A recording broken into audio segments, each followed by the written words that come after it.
Hi everyone, here we go again.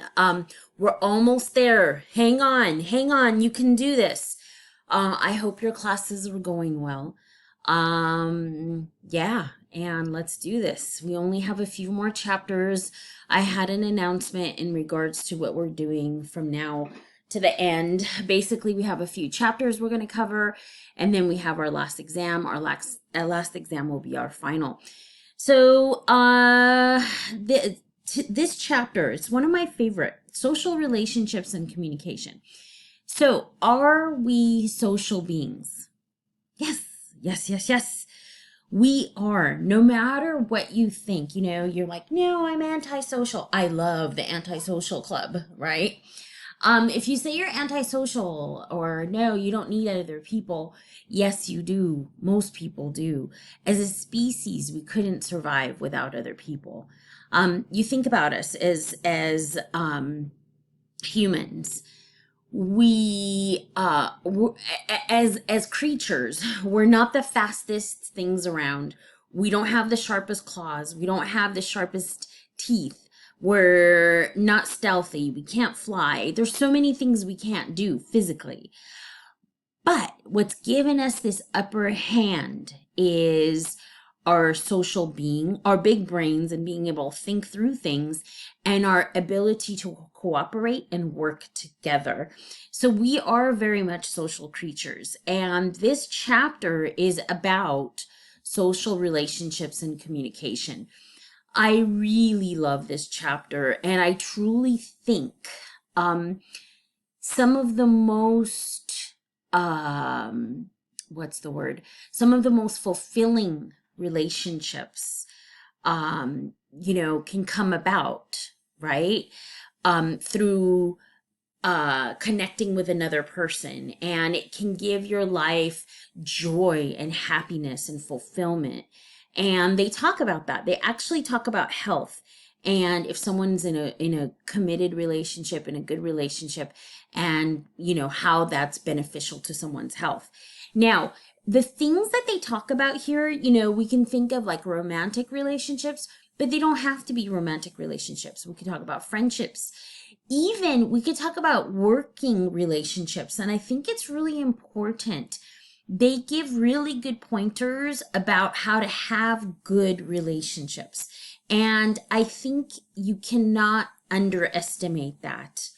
At Chafee, we actually have communication classes. I think there are valuable insights we can learn from communication. Okay, so social relationships, communication. Okay, more than 1 billion people use Facebook every day. Hey, how many billions of people are in the country, in the world? 7, right? More than 7 billion people. 1 billion of them, or more than 1 billion, use Facebook. What?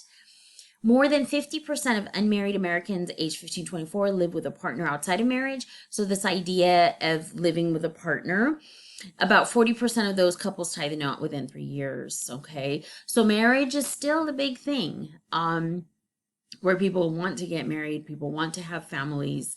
And so it's like, what is that about? More than 20% of American adults aged 25 have never been married, more than double that in 1960. So being unmarried, especially as a woman, was thought to be abnormal, okay? And that's changing, right? What do women want? How are women responsible over their bodies when they want to have babies? How many babies they want to have? And so this number is a pretty big number. 20%, more than 20% of American adults over age 25 have never been married, more than double that of 1960. So it's a choice, okay? So they choose not to be married. All right, so let's take a look. So what are communicating in relationships? Communication is the cornerstone of every successful relationship. Again, people, please, it could be, an intimate romantic relationship or not. It could be a friendship. It could be a work relationship. And again, these things that we're talking about, I think, can transcend those different levels. True communication can be challenging, right? How many times, like, you've had to say something to somebody where you didn't want to, but you knew that was the right thing to do. And it could be very challenging. Or sometimes when people don't see eye to eye, and to communicate that can be challenging. It's not always a bed of roses. Challenges are part of the relationship, okay? Effective communication is a skill that can be developed and improved. So in this chapter, they talk about what are the keys to effective relationships. And again, I think it's really helpful. I've been married for 25 years. Yeah, it's not a bed of roses. And yeah, communication is so important. If things are not going well, or if I don't agree with something, to be able to talk to my husband about it, and him too, right? Both ways. Okay. So self-disclosure, communicating feelings. And so let's say if people are going to get into a relationship, whatever it may be, whether it's working with a group, whether it's like a school group or whatever, self-disclosure is important, and a lot of times people don't do that, right? Because it's scary. Self-disclosure is scary. The sharing of honest feelings and personal information about yourself with another person. A lot of people don't want to do this because sharing feelings can leave us vulnerable and exposed. But if you want a true relationship, right? But to be close, we must speak honestly and freely about what is on our minds. So think about when people date. Like in dating, there's a lot of posturing, right? Looking your best and having your best clothes or best car, whatever. You want to impress your date. In reality, at what point do you actually do self-disclosure? And at what point does that leave you vulnerable, right? But if you want true, meaningful relationships, it's so helpful to be yourself and disclose yourself. Because if you do that, that's going to build trust. That's going to build long-lasting friendships, okay? So we're going to talk about that.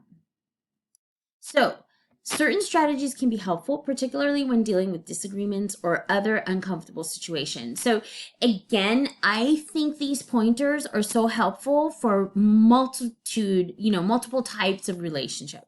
So let's say I can think of work issues, or right now with what's happening with COVID-19, if it's work or if it's family or whatever it is. Let's say you have a loved one, an elderly mother or father, and they're going to go out and be exposed, and you want to talk to them. Like, how do you have a good, meaningful interaction, right? Without fighting, without calling each other names or disagreeing, where you stop communicating, right? Communication, really important.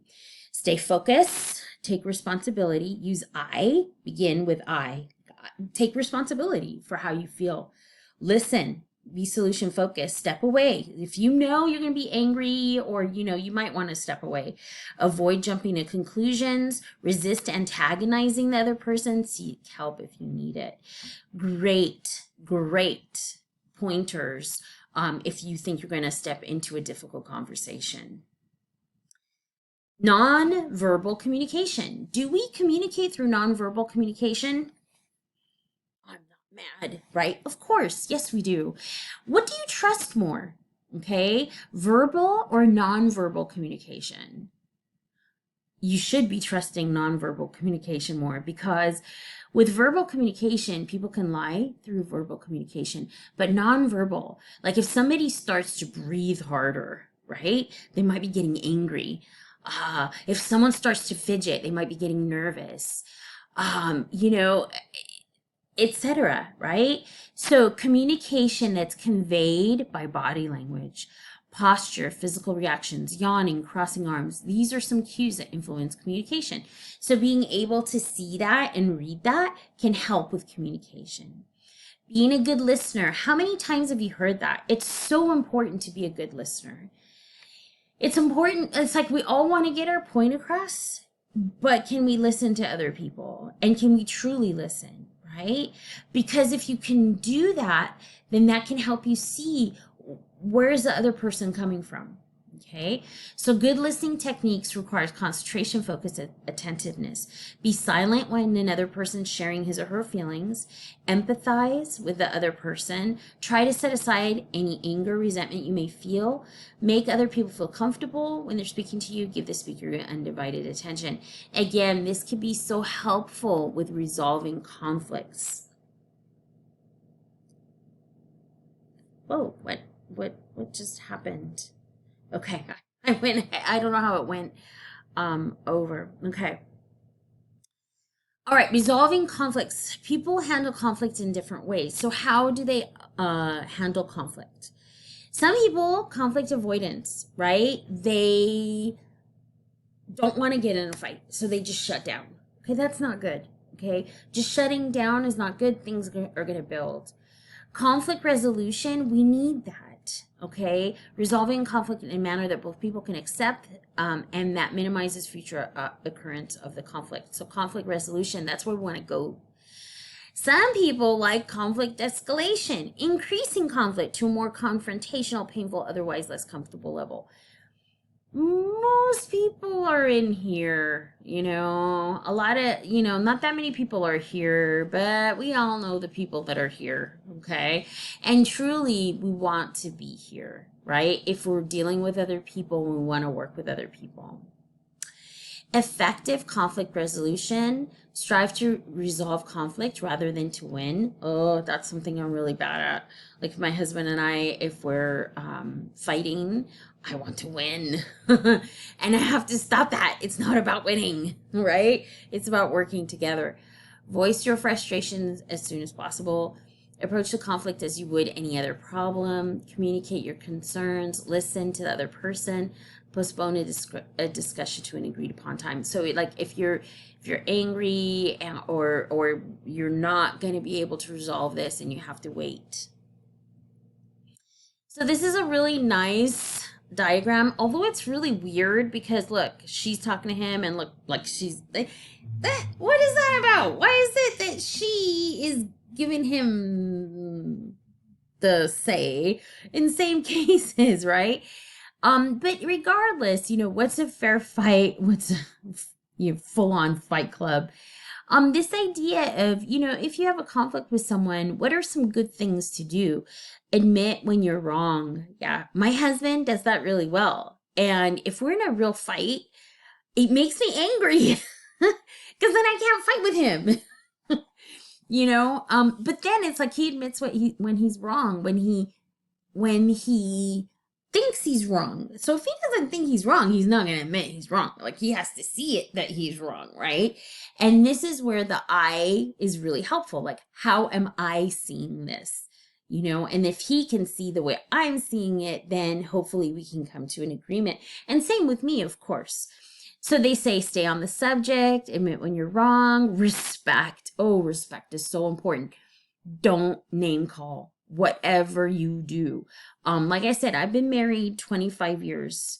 That is something that we just have agreed to do. We do not name call each other. Because once you do that, the respect, yeah? And what conflict? How are we going to resolve that conflict when you say hurtful things? Compromise. It's all about compromise. Make sure you're arguing about what is truly bothering you, because sometimes people don't do that either. So do this, don't do that. Don't spend so much time venting, forget to ask questions. Don't question the other person's right to have concern, to be upset. Don't let insults or criticism take over. Don't argue while drunk, okay? Really, right? You don't want to be under the influence. Don't forget why you cared enough to get upset in the first place, right? So this idea of why are you with this person? You care enough. Whatever it is, again, maybe it could be a work issue. And it's like, you know what? We need to work together. We need to have a good working relationship. Like, why are we here? Why are we working together in the first place? So now, so talking about listening, talking about talking, conflict resolution. Well, how about developing relationships? How do you go about developing relationships? It's based on a few things. So self-perception. How do you see yourself? because how you see yourself will affect how you react with other people, or what you will accept for yourself, or what you want for yourself. So how we relate to others depends in part on how we feel about ourselves. People with low self-esteem are more likely to feel lonely and socially isolated. You know, being lonely, being alone is not fun, okay? And it's kind of wild to think there are studies that show it can actually be harmful to your health, okay? Early relationships. So, you know, our young years shape us, okay? So how you experience relationships with your parents, those are your first relationships. They affect you, right? So the first relationship ever experienced is a family relationship. Attachment theory, the patterns of attachment in our earliest relationships. Healthy family environment, respect, nurturing, allows children to learn how to have strong relationships. Imagine if a child grows up in a relationship where there's no respect. Guess what? They're going to learn that. Or where there's violence. Guess what? That's what they're going to learn. I mean, we don't do it on purpose. It's just we're learning. We're learning from our mothers and our fathers. We're learning from those relationships. And we learn what is the correct way to interact with other people. So that's why those early relationships are so important. Gender roles. Okay. This is in the chapter, the way men and the way women communicate. It's not being sexist, okay? It's just studies have shown that the way women interact in relationships and the way men interact in relationships are a little different, okay? Now, are those things we learn? Or are those things we're born with? We don't know, okay? Because women are, or girls, little girls are taught to behave certain ways. Little boys are taught to behave certain ways. So how does that infuse into who we are, right? And how we react with other people? So it says behaviors and tasks society considers appropriate for men and women. Gender roles are often learned in childhood and continue into adulthood, affecting how we communicate. So how is that? They talk about it in your book. So for example, for women, they're more, you know, considerate of the other person's point of view, trying to get to, you know, what are they talking about? Get their gender roles. It says men are more likely to communicate in order to perform tasks, seek social status. Women are more likely to communicate to build personal connections, seek social interactions. Although individuals vary, of course they vary. So it talks about that. So it's kind of really neat to look at that. All right, so types of relationships.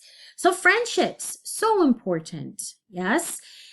Important for good emotional physical health. We actually see that, like friendships actually affect well-being. Well, that makes sense. Imagine when you were a kid, you know, if you can share something with someone, if you can share joy, if you can share play, you know, and share different aspects of your life, that is enhancing, okay?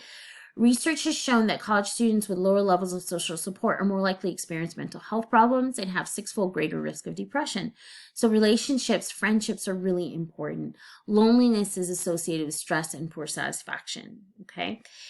Now, you can develop friendships. They talk about, you know, how we've changed, you know, going to the online, you know, looking at social media, etc. But in a way, that can create all these other opportunities. You know, for example, you can find people, if you like to hike, you can find people who like to hike. If you like to ride bikes, if you like to play tennis, if you like Dungeons and Dragons, you know, whatever it is you like to do, there are groups out there that of similar minded people who like to do those things too. So it's like if you want that, you can always find that. Okay. Old relationships, you know, how many of you have old relationships and how are those different, right? Like that person knows you well, right? Friendships can be some of the longest, most fulfilling relationships of your life.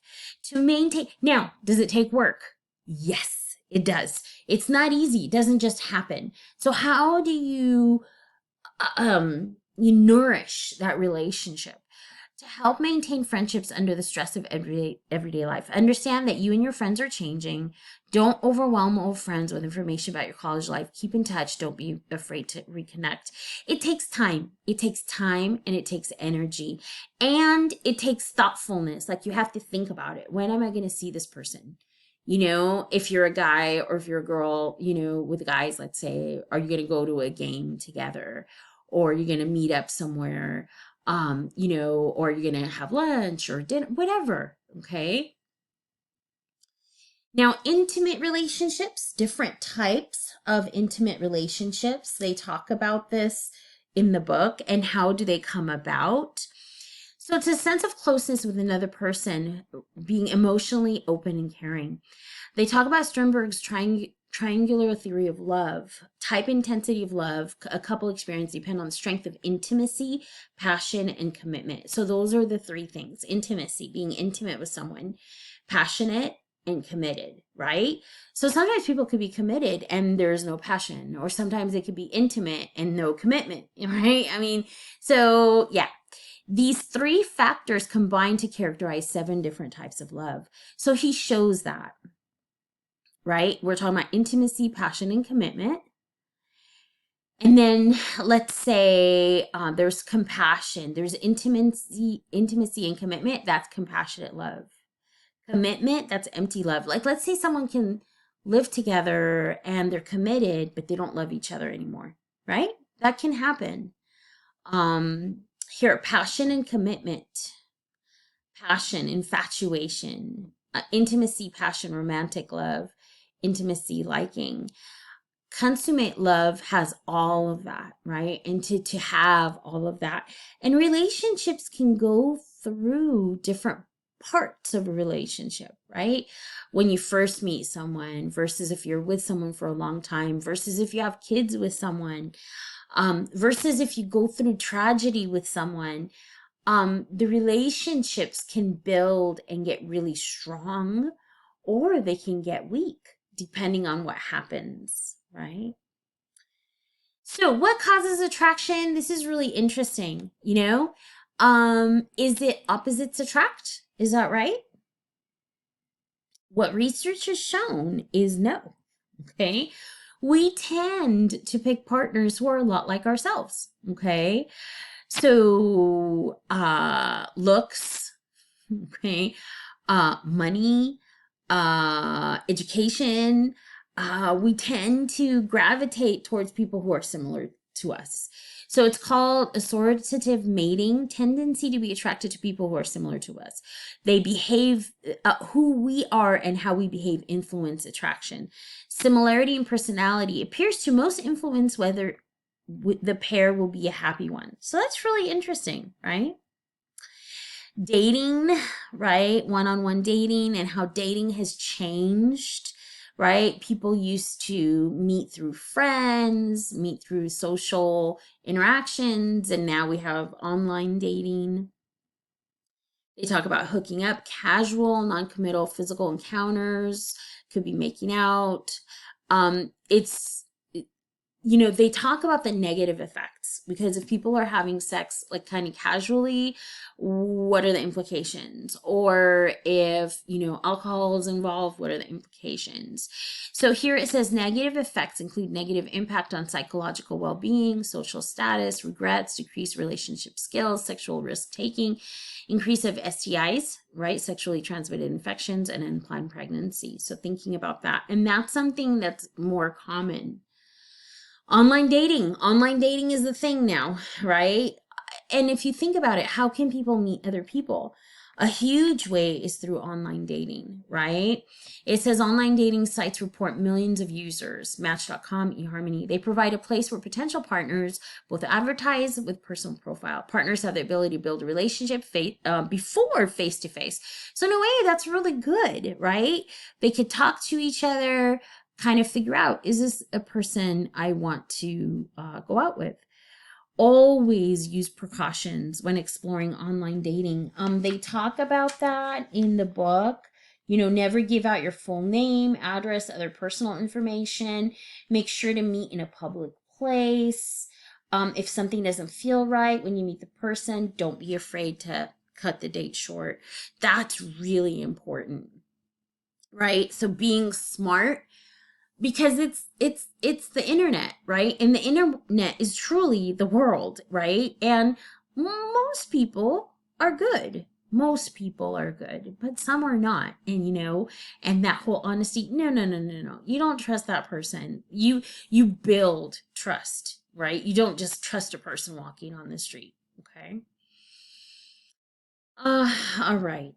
So, same-sex relationships, so many things that have changed. And in the book, they talk about, this is on page 247. They talk about same-sex marriage, the state of our current debate. So it was 2015. So we're 2020. So that was 5 years ago, yeah? When the US Supreme Court ruled that no state could ban same-sex marriage, right? So if you think about it, in the books, in the laws, certain states had laws. Well, they had laws against homosexuality, right? And then definitely against same-sex marriages. And same-sex relationships really hits the nerve of certain people because of what marriage means. Now, marriage, well, we're not there yet, okay? But there are pros and cons, and you have to think of marriage, for example, in a religious way or in a legal way. And there are definite legal ramifications. But before we get there, same-sex relationships. So where have we come in our society and how do we see it, right? So long-term same-sex couples are just committed and satisfied in the relationship as heterosexual couples. So we can look at, research and looking at that, and same type of relationships, and can have committed long-term relationships. They face challenges due to disapproval, discrimination from our society. Okay, so homosexual, heterosexual, homophobia. So some of those terms. What are healthy relationships? Successful relationships are built on trust, respect, and communication. Those are the key. Trust, respect, and communication. So important. So important. Okay? No deep, intimate relationship is without challenges. Cooperation, compromise, commitment can help through troubled times. In the book, they talk about, practical, this is on page 244. It's really awesome, actually. Practical strategies, tips for maintaining a strong relationship. And so being honest, trust and respect, communicate, give your loved one freedom and encouragement, encourage common interests, shared activities, be kind to one another, be appreciative, be attentive, share decision making. Yes, yes, yes, yes. Okay. Versus dysfunctional relationship. Now, in the book, they don't spend too much time on dysfunctional relationships. I wish they did, okay? So a dysfunctional relationship can be really painful. Just like a healthy relationship can be so nurturing, right? A dysfunctional relationship can be super painful, and it can really tear down a person's sense of self, okay? It says they may include one or both partners being manipulative, controlling, mean, disrespectful, or even verbally or physically abusive. In this chapter, they don't talk too much about physical abuse. They will later in another chapter, the last chapter we talk about. But physical abuse, that is never okay. Yeah. And if someone's experiencing physical abuse, they need to get away from that. And I know it's really easy for me to say. There's a lot of support. There's a lot of help out there to help people get out of physically abusive and mentally abusive relationships also. It says such relationships challenges are often learned in childhood when children observe how their parents relate to each other. Okay. Signs of dysfunctional. Okay, so here they show signs of a dysfunctional relationship. So you can think about that, if someone's has 1, 2, 3 of these symptoms, it's like, okay, maybe there's an issue. You focus on the other person at the expense of yourself, right? So being in a healthy relationship, both people should have the ability to grow and be themselves. And then the relationship enhances both people. But if one person's giving, and losing themselves, then that's not a good thing. You feel pressure to change to meet your partner's ideal. Your partner expects you to justify what you do or who you see, or expect your partner to do so. One of you makes all the decisions without listening to the other. You're afraid to disagree. Your ideas are criticized. You lie to each other. You feel stifled or trapped. You or your partner is addicted to drugs or alcohol. Jealousy. The response to a threat to a relationship from an actual imagined rival. Those are all signs of dysfunctionality. And again, there's a reason for them, okay? And people can go to therapy, right? And they can work on those issues. But they first have to realize that there is an issue before they can work on it, yeah? Physical abuse. If a partner is physically threatened or abusive to you or your children, remove yourself and the children from the relationship as soon as possible. You know, sometimes when people from the outside look at other people, they're like, what? How would you ever stay? You know? But many times relationships are very complicated, and maybe the person doesn't have the finances to leave, or maybe the person is fearful to leave, or maybe the person is dependent, you know, even emotionally. You don't know what the reasons are. But what you need to know is there is help. There are groups that help people. Most of the time it's women who are being physically abused, but that doesn't mean it's all the time, right? Sometimes men could be physically abused too. And we could talk about emotional abuse also. When relationships end, okay, sometimes it's glorious. I know. I remember one time I had a student who went through a divorce, and you know, she said I went through, and I said I'm so sorry, you know, because usually divorces are painful. And I remember telling her, like, I'm so sorry, and she's like, "Ah, don't be. I'm not." Like, she was so happy. It was such a burden lifted off of her shoulders. So sometimes if the relationship's really bad, you know, really painful, like getting a divorce could be very liberating. Okay.